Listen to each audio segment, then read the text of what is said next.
नमस्कार दोस्तों, कैसे हैं आप सभी। उम्मीद करते हैं आप सभी लोग अच्छे होंगे और आपकी फैमिली भी अच्छी होगी। दरअसल अभी आप सभी लोग जो है जनरेशन जी सुन रहे होंगे। क्या है जनरेशन जी, पूरा डिटेल से इसको जानते हैं। देखिए, आज से लगभग 3 वर्ष पहले यानी 2022 की बात है। भारत का एक पड़ोसी देश श्रीलंका, जहां पर कि विदेशी मुद्रा भंडार की कमी हो जाता है। उसके बाद विदेशी मुद्रा भंडार न होने के कारण वहां पेट्रोलियम और ऐसे बहुत सारे चीज़ों की कमी हो जाती है। उसके बाद जनरेशन जी जो है एक्टिव होता है और वहां की सरकार को जो है यानी उखाड़ फेंकता है, और वहां के राष्ट्रपति जो होते हैं उनको जो है रिजाइन मारना पड़ता है। और ये था जनरेशन जी का कमाल। उसके बाद जो है 2 साल बाद यानी 2024 में यही होता है भारत के एक और पड़ोसी देश बांग्लादेश में।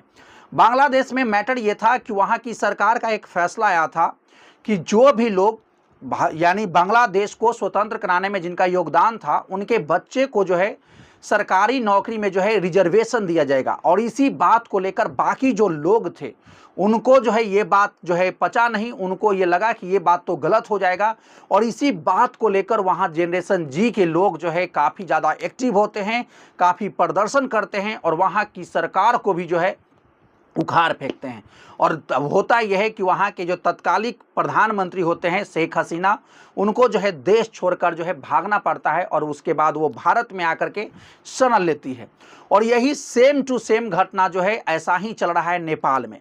नेपाल में मैटर ये था कि पहले तो राजतंत्र था, और लेकिन हाल फिलहाल में ही कुछ वर्ष पहले ही जो है वो लोकतंत्र का जो है स्वाद चखा था। लेकिन ये नेपाल के कुछ नेताओं के द्वारा इतना ज़्यादा करप्शन किया गया कि वहाँ के लोगों को ये बात जो है, जैसे ही ये बात पता चलने लगा कि जितने भी नेपाल का जो पैसा है वो सभी पैसा जो है नेताओं अपने बच्चों को लग्जरी लाइफ देने पर खर्च कर रहे हैं।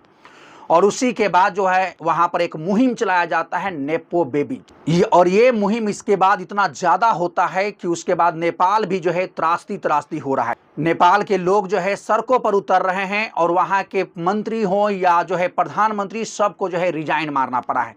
तो अब आखिरकार डिटेल से जानते हैं कि आखिरकार क्या होता है जनरेशन जी। तो देखिए, अभी तक जो है 7 जनरेशन आ चुका है।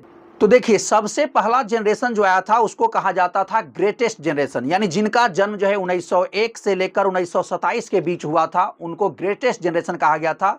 क्योंकि इस समय जो है जो लोग जन्म लिए थे उस समय बहुत ज़्यादा संघर्ष था, लड़ाइयाँ थी, अंग्रेजों से जो है लड़ा जा रहा था। इसलिए इस समय जितने भी लोग जो है जन्म लिए थे उनको जो है ग्रेटेस्ट जनरेशन कहा गया। उसके बाद दूसरा जनरेशन आया साइलेंट जनरेशन, ये यानी जितने लोग जो है 1928 से 1945 के बीच जो जन्म लिए थे उनको साइलेंट जनरेशन कहा गया। चूंकि ये लोग जो है गुलामी के दौर में जन्म लिए थे और इस वजह से ये लोग ज़्यादा कुछ कर नहीं पाते हैं, इसलिए इनको जो है साइलेंट जनरेशन कहा गया। उसी वक्त जो है वर्ल्ड वार भी हो रहा था। उसके बाद तीसरा जनरेशन आता है यानी जो है बेबी बूमर। इनका जो है जन्म 1946 से 1964 के बीच जिनका भी जन्म हुआ था उन सभी को जो है बेबी बूमर जनरेशन कहा गया। और इस जनरेशन में बदलाव का दौर चल रहा था। इसी समय जो है एटम बम का जो है परीक्षण किया गया और कुछ कुछ टेक्नोलॉजी आना शुरू हुआ था, इसलिए इसको जो है बेबी बूमर कहा गया। उसके बाद आता है जनरेशन एक्स।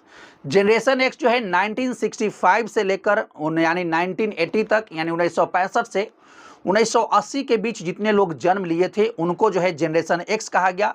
इस समय टेक्नोलॉजी का दौर था, टेक्नोलॉजी थोड़ा सा अपर लेवल का आने लगा था। इसी समय जो है टेक्नोलॉजी जो है काम करना शुरू किया था, तो इसलिए इस जनरेशन को जो है जनरेशन एक्स कहा गया।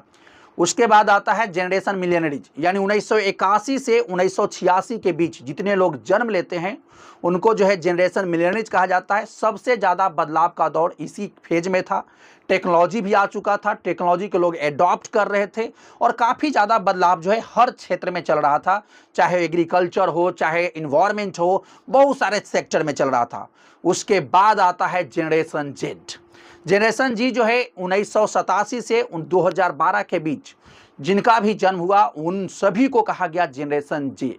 और जनरेशन जे एक ऐसा जो है दौर रहा जो लोग सभी चीज़ को जानते थे, टेक्नोलॉजी से भी रूबरू थे, वो बदलाव के फेज को भी महसूस कर रहे थे, वो अच्छा भला चीज़ भी समझते थे और उसके बाद आता है यानी जो भी वर्तमान का जनरेशन, यानी जो 2012 के बाद यानी 2013 से जो जन्म ले रहे हैं और अभी वर्तमान तक, उनको जनरेशन अल्फा कहा गया है। सबसे स्मार्ट जनरेशन जनरेशन अल्फा है, जो कि अभी टेक्नोलॉजी के दौर में पैदा ही हो रहा है। वो जो बच्चे जो है अभी जन्म ले रहे हैं, तुरंत मोबाइल और जितने भी इलेक्ट्रॉनिक गैजेट्स हैं सभी को चलाना जानते हैं और काफ़ी स्मार्टली चलाते हैं। इनको जनरेशन अल्फा कहा गया है। लेकिन हम बात करते हैं जनरेशन जेड का। जनरेशन जेड में जो है नेपाल में करप्शन को लेकर एक्टिव होता है। नेपाल सरकार के जितने भी मंत्री होते हैं, जितने भी विधायक होते हैं, वो सभी का लग्जरी लाइफ देखने के बाद वहां पर एक मुहिम चलाया जाता है सरकार के बच्चों को खिलाफ कि भैया नेपो बेबीज। नेपो बेबीज का मतलब ये था कि जितने भी सरकार के कुछ चंद लोग थे, वो पहले तो जब राजतंत्र था तब तो वो गरीब थे, लेकिन जैसे ही लोकतंत्र आया वो सभी लोग सरकार में आने के बाद काफ़ी ज़्यादा पैसे बना लिए और अपने बच्चों को जो है लग्जरी लाइफ देने लगे। और यही बात को दिखाना शुरू करता है जनरेशन जी, और ये लोगों को बताते हैं सोशल मीडिया के द्वारा कि देखिए कुछ चंद लोग जो है हमारे सरकारी पैसा का कितना दुरुपयोग कर रहे हैं, किस प्रकार से इसको लुटा रहे हैं अपने बच्चों पर। और ये जो है मुहिम चल ही रहा होता है, लेकिन ये मुहिम इतना ज़्यादा सोशल मीडिया के द्वारा वहाँ फैलता है कि वहाँ की सरकार को लगता है कि हम सोशल मीडिया पर यदि बैन कर दें तो शायद ये जो जनरेशन जी जो सरकार के करप्शन को दिखा रहा है, शायद ये नहीं दिखा पाएगा। और उसके बाद वहाँ की तत्कालिक सरकार के द्वारा जो है एक निर्णय लिया जाता है कि सभी सोशल मीडिया को जो है हम बैन करते हैं। लेकिन एक चीज़ को वो छोड़ देते हैं, टिकटॉक। टिकटॉक को इसलिए छोड़ते हैं चूँकि उनको चीन से नज़दीकियाँ था और ये टिकटॉक चीन का है, इस वजह से वो उसको जो है नहीं बैन करते हैं। बाकी सभी सोशल मीडिया को जो है बैन कर दिया जाता है। उसके बाद था क्या, जनरेशन जी के लोग जो है अब पूरे सक्रिय तौर पर जो है टिकटॉक के माध्यम से लोगों को बताना शुरू करते हैं कि भैया देखिए किस प्रकार से हमारी सरकार के कुछ लोग जो है पैसों का किस प्रकार से दुरुपयोग कर रहे हैं और केवल अपने ही बच्चों पर जो है खर्च कर रहे हैं। लेकिन सरकार से जब ये पूछा गया कि आखिरकार आपने जो है सोशल मीडिया को बैन क्यों किया, तो वहाँ की सरकार का कहना था राष्ट्रीय सुरक्षा की बात थी, इस दृष्टि से जो है इसको जो है बैन किया गया। लेकिन ये मुहिम जो है थमने को नाम फिर भी नहीं ले रहा था। वहाँ का एक एनजीओ है, उसका नाम है हम नेपाल। हम नेपाल एनजीओ काफ़ी जो है सक्रिय होता है। उसके बाद ये जो है जनरेशन जी से मिलता है और उसके बाद एक जो है काफ़ी अच्छे प्रकार का जो है एक इनोग्रेशन बनाता है और उसमें सभी स्टूडेंट्स को कहता है कि भैया आप सभी लोग जो है अपने अपने स्कूल के ड्रेस में आना और उसके बाद हम लोग एक जो है मुहिम छेड़ेंगे। उसके बाद हम नेपाल के द्वारा जब आह्वान किया गया तो ये सरकार को भी शायद पता नहीं था कि इतने लोग जुड़ेंगे इससे, लाखों में लोग आते हैं। और उसके बाद जब ये मुहिम शुरू होता है तो इतना बवंडर टाइप का उठता है कि वहाँ की सरकार दहल जाती है और वहाँ के जितने मंत्री होते हैं यानी प्रधानमंत्री होते हैं सभी को जो है रिजाइन मारना पड़ता है। और उसके बाद जो है जनरेशन जी इतना ज़्यादा एक्टिव होता है कि वहाँ की सरकार को जो है गिरा देती है।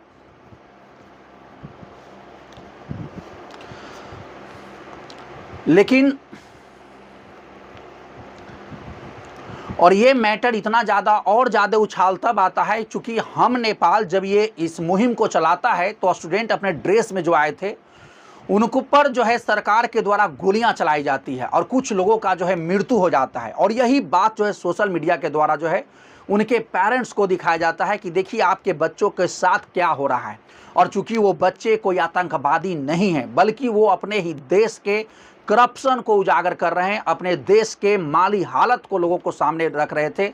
और उसके बाद था क्या, ये मामला और ज़्यादा जो है बवंडर टाइप का उठता है और वहाँ की सरकार का तहस नहस हो जाता है, सरकार धड़ाम से गिरती है, वहाँ के प्रधानमंत्री को रिजाइन मारना पड़ता है। और यही नहीं, वहाँ के चाहे वित्त मंत्री हो, फाइनेंस मिनिस्टर हो, चाहे जितने भी मंत्री थे उनको रोड पर दौड़ा दौड़ा कर जो है पीटा जाता है और उसका प्रॉपर वीडियो भी जो है शूट करके सोशल मीडिया पर डाला जाता है। और ऐसा इसलिए हो रहा था चूँकि जनरेशन जी जो है अपने देश का करप्शन को रोकना चाहती थी। वो ये बता रहे थे कि हमारे देश के कुछ लोग, जब लोकतंत्र नहीं था तब तो वो गरीब थे, लेकिन जैसे ही लोकतंत्र आया आखिरकार ये सभी के पास इतना ज़्यादा पैसा और लग्जरी लाइफ कैसे आ गया। इसका मतलब है बहुत ज़्यादा ये लोग करप्शन कर रहे हैं और अपने बच्चों पर ही जो है लुटा रहे हैं। हालांकि उन लोगों का दावा भी कहीं ना कहीं सही ही साबित हुआ। अभी हाल फिलहाल में ही लगभग 1.5 लाख करोड़ जो है वहां पर करप्शन किए गए हैं। तो हालांकि ये नेपाल में पहली बार ऐसा नहीं हो रहा है। नेपाल में 16 वर्ष से लगभग लोकतंत्र है, 16 वर्ष से सरकार चल रहा है, लेकिन उसमें 13 बार जो है सरकार गिर चुका है, सरकार बदल चुका है। तो ये कहीं ना कहीं नेपाल के लोग जब सक्रिय हो गए हैं, जनरेशन जी सक्रिय हो गया है, तो वो अपना हक मानना जानता है।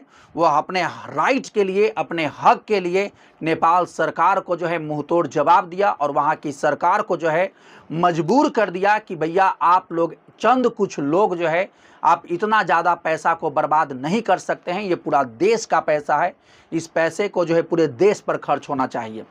तो चलिए, यही पूरा मैटर था नेपाल का, जिसमें जनरेशन जी जो है काफ़ी सक्रिय होकर अपने देश की आवाज़ को बुलंद करता है, अपने युवाओं को आवाज़ को बुलंद करता है और अपनी बात मनवाने के लिए सरकार को उखाड़ फेंकता है।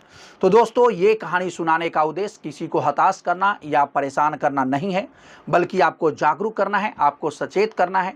यदि आप इसी प्रकार से क्राइम से संबंधित स्टोरी सुनना चाहते हैं, जानना चाहते हैं, तो इस चैनल से जुड़िए, चैनल को सब्सक्राइब कीजिए। तो चलिए मिलते हैं नेक्स्ट वीडियो में नेक्स्ट क्राइम की कहानी के साथ। तब तक के लिए थैंक यू।